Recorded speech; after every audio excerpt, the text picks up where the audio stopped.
Darrell Zeller joined Toastmasters while stationed in Guam in 1980. In 1982, he was transferred to Norton Air Force Base in San Bernardino and retired from the Air Force in 1980, I think it's 88. We have remained as active members of Toastmasters ever since and continuously served as an officer or a committee chair at the district level for over 25 years.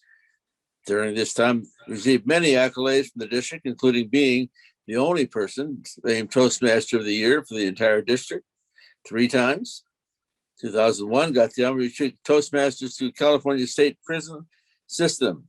This is expanded from just the California Institute for Women to 5 different Toastmaster clubs within the borders of District 12. The president of Toastmasters International gave him a presidential citation for his work with inmates in prison. And the final comment is that he talked about the success of that program. He is proud to be able to say that the average national recidivism is only 8% for Toastmasters released after participating in Toastmasters program. While working with inmates in the California Institution for Women, Darrell got to know 2 of Charlie Manson's followers, Susan Atkins and Leslie Van Houten. Our final speaker of the evening, past district governor, Darrell Zeller.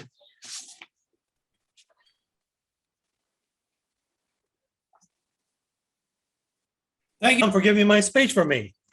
Actually, my speech is entitled, My Passion. Now, how many of you know what your passion is? Well, I'm not talking about the passion you have for your significant other. I'm talking about the passion that you have that makes you get up in the morning. I want to go. I want to continue. I want to do something. Well, ladies and gentlemen, I'm sorry to say that many of us have no idea what our life passion is when we're young. And if we think we do know what it is, we'll find it changes over the years. Give you an example. When I was a boy, I was a farm boy. And I knew that I didn't want to have anything to do with farming. I didn't want to get out in those fields. I didn't want to go ahead and work on repairing the machinery. I didn't want to have to work with the livestock with all the chores. I said I wanted to be an office person because I did not want anything to do with manual labor. Well, I turned 20 and joined the Air Force. And wouldn't you note, they wound up assigning me to a job in an office normally, but one where I worked with people. And at times I had to help these people. I found out, I've been saying I hate people, but I can actually kind of enjoy helping them. Okay, that changed my passion a little bit. And then in my 30s, I became an auditor with the Air Force Audit Agency. Now, remind you, I said that I wanted to be in an office. Well, I did not want to do any of those financial audits. Forget the balance sheets, etc. I wanted to be out there, going into the different organizations, reviewing their procedures. What are they doing? Is there somebody doing something that's definitely hurting them? Is there some way they could do it better? Something to be more efficient. And if I kept that focus on how they could do it better or more efficient, I was helping them. And they wanted me back. I thoroughly enjoyed it. And then I turned 40. And I joined this organization called Toastmasters. They said that they would help me in my public speaking. Great. But they also gave me an opportunity to help others develop their communication style, to develop their evaluations, to become better people. That was really a godsend for me. Plus, I found a hero, Ken Averill. Now, if you just picture Abraham Lincoln and then think Ken, tall, lean, and he had that beard. That wasn't why I wanted him as my hero. I wanted him as my hero because Ken had the audacity to go into the prisons and work with convicts to develop their speaking skills, to help them learn to do evaluations. It didn't matter if it was a youth prison or the prison for men. Ken was there. I said, oh, Ken, I want to join you. I want to be like you. But there was a problem. I was too scared to go into the prisons and be associated with those criminals. Then in 2001, Toastmasters International let me know that the long-termist organization at the California Institution for Women wanted Toastmasters. Hallelujah, that's just for me. All the inmates there are females. I'm a male. What could happen to me?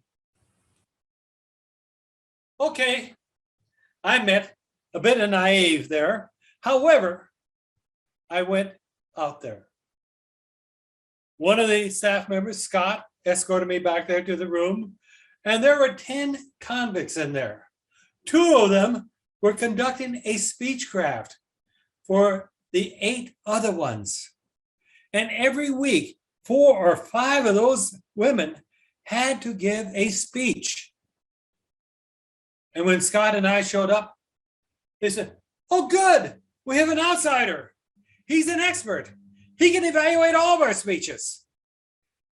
What a challenge I thought that would be. But I said, okay, do it. So I got up there.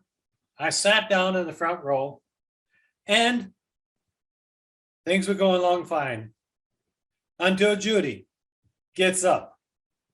And she flat out stands right over me, comes up about 6 inches away from my chair, looks down at me and says, I can lick any man there is, and you had better believe it. I did. Judy was over 6 feet tall. She outweighed me, and it didn't look like she had any fat on her body. Came time for me to evaluate her.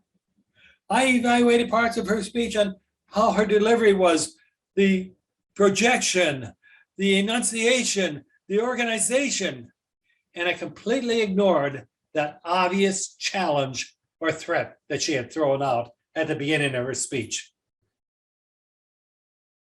Well, the meeting ended, and as Scott went and took me back to the gate, he said, do you know what the long-termers are? I said, well, I imagine it's the women that have got long sentences.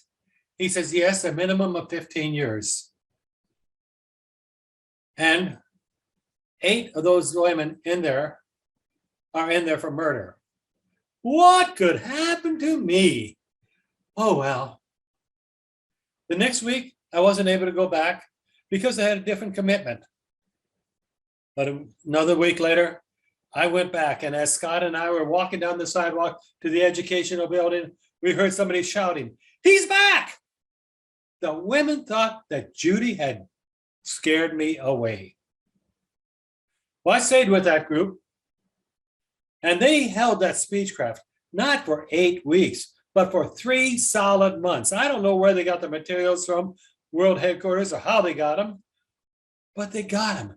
And in that 3 months, they had gone through almost the entire basic manual that we had for Toastmasters.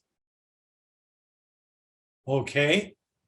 Then they proceeded to say to me, we want a regular club here. I said, we have a few problems with that. One, you need to have a minimum of 20 members to charter a club. No problem. We've got about 30 women on our waiting list wanted to join. I said, okay, 2, money. How are we going to get the money to finance this club? No problem. In the prison system, periodically, they allow us to do a food sale, picture sale, some type of sale. And the profits from those sales go to the different organizations within the prison for the benefit of the entire membership. And the long-termers organization has around $10,000 in their funds. They will be happy to pay that. All right. Number 3, as you've noticed, I do not allow any cussing, any vulgarity, and you have to be able to police yourself. No problem. We will do that. This is the 4th thing is, don't expect me to give you any information about anybody outside of the prison. I don't share any of that information. Likewise, I will not share with the people your names. Well, I might tell them some stories that happen in here, but I'm not going to tell them your names. Agreed. So we formed the Freedom Speakers. And then 3 months later, they came up to me and they said, Mr. Zeller, we've got 40 or 50 more women on our waiting list.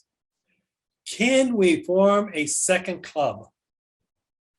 I said, well, remember the issues. We need to have minimum of 20, not more than 25 in the club. We need to have finances. There will be no vulgarity. And this is Las Vegas. What goes on in here stays in here. It does not get spread out. Agreed. And the Liberty Speakers, or the long-termers organization, will be very happy to charter the second club. So we chartered the Liberty Speakers. Well, inmates have their own communication network, as you can expect. California Institution for Women is in Chino. The women at the California Rehabilitation Center heard about these clubs in Chino, and they said, wait a minute, we want a club. And at that time at the Rehabilitation Center, they had about 700 or 800 women up on top of a hill, separated from 15 or 1,600 men down on the bottom hill by a fence. Again, they agreed to the finances and everything. We formed the Enchanting Toastmasters. And the men said, wait a minute, we got twice as many people down here as they have up there. We want 2 clubs. They formed. The word got out to the California Institute for Men. They wanted a club. Out to Blythe at the Chuckawalla Valley State Prison and at the Ironwood State Prison in Blythe. All of a sudden, we had a total of 12 regular clubs throughout our district in the prisons. We don't have them anymore, but that's beside the point. We had them at that point in time. Each one of them agreed to the rules. And as far as vulgarity and policing themselves, let me put it this way. One gentleman was the president of his club out in Chuckawalla. He became a disturbance. And the members of the club escorted him out, not to return. I'll call him gentleman, at the California Rehabilitation Center was proud to express the fact that this was his 9th time in prison. And he started one of his speeches. I wasn't there that night. He started one of his speeches using the N-word and the F-word. The fellow Toastmaster said, wait a minute, that's offensive. You must stop. He told them exactly what to do with themselves, and they escorted him out physically, never to return. Yes, they policed themselves. But we want to get back to the women's prison, because that's the one that I really stayed with all these years.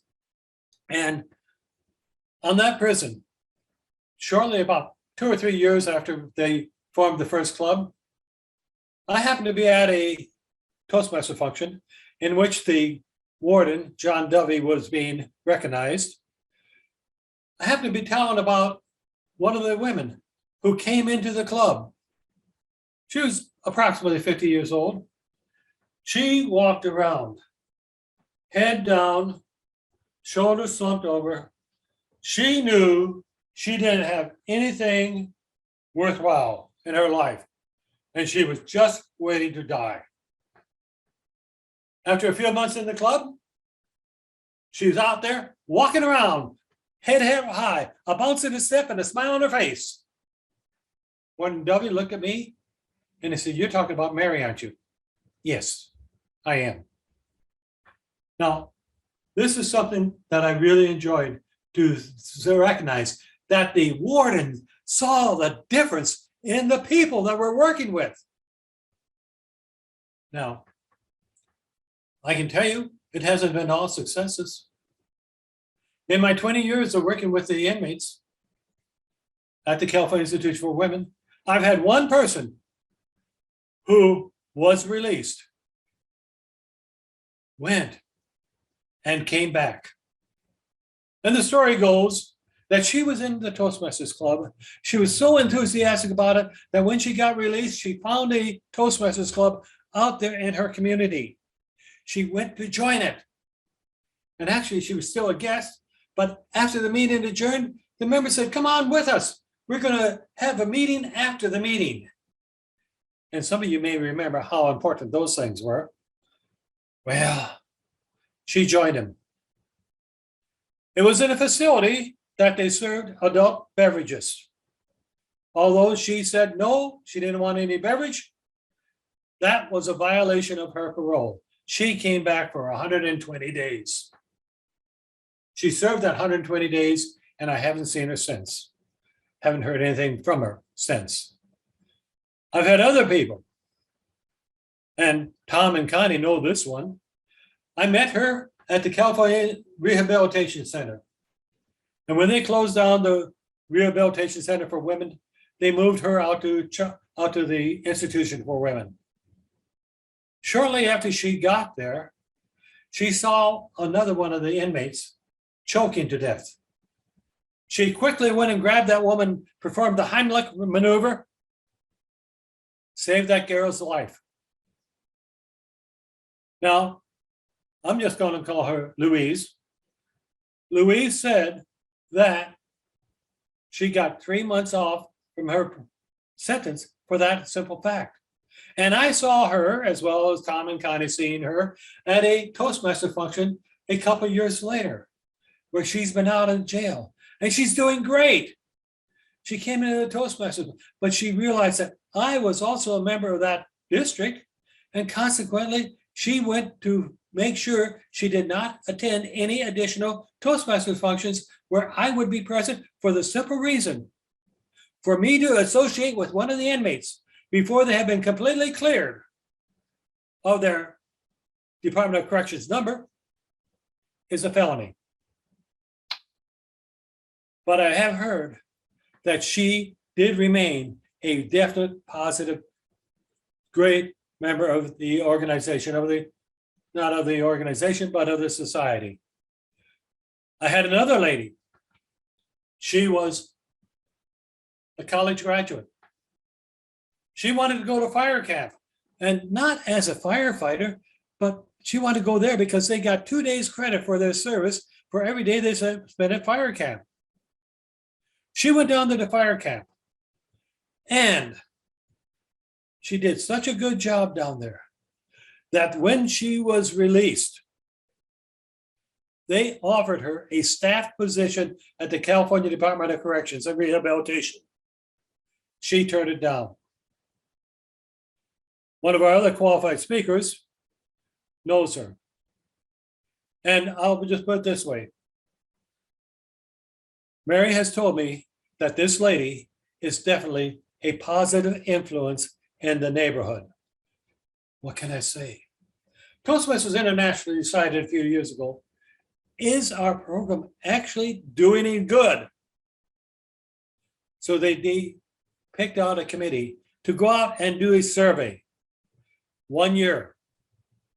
And the best information that they were able to come up with was that for those convicts who had been in the Toastmasters program within the prison, they got released and then returned to prison within 3 years. That rate was 8%. And you compare that to over 70% of the general population is back in jail within 3 years. Are the programs making a difference? Yes, they are. I've had a couple of the wardens tell us how much it has improved on the yard because of the Toastmasters program. Of course, I'm going to share a little bit of a sad story. One name I will mention, and that is Susan Atkins. She was one of Charlie Manson's girls. Now, one of the fellows that was working with me out at the Institution for Women kind of indicated to me that the sun rose and set on Susan. And I could believe that. He really felt that because about 90% of the inmates put Susan on this pedestal. And it seemed like she was essentially running the entire organization. Well, I told this gentleman, you and I have completely different opinions. She tried to manipulate me. She's a world-class manipulator. I don't think she's worth a hoot. And Susan has since passed on. But I saw another one of Charlie's girls. I wasn't going to mention her name, even though Tom already did. But she did, it was exactly opposite of Susan. She didn't want to be on no pedestal. She was down in the bottom, trenching, helping the other inmates, trying to improve their lot in life. So, ladies and gentlemen, I'm going to say to you, if you could be involved in something that allowed 92% to be gainful members of society rather than the 30% that we have that do not attend the program, what would you say? Yes, I've received a presidential citation, but any of those citations, anything I've received doesn't mean a hill of beans when it compares to the fact that we are making a difference and helping people become better. Yes, I have found my passion. Have you found yours, Mr. Toastmaster?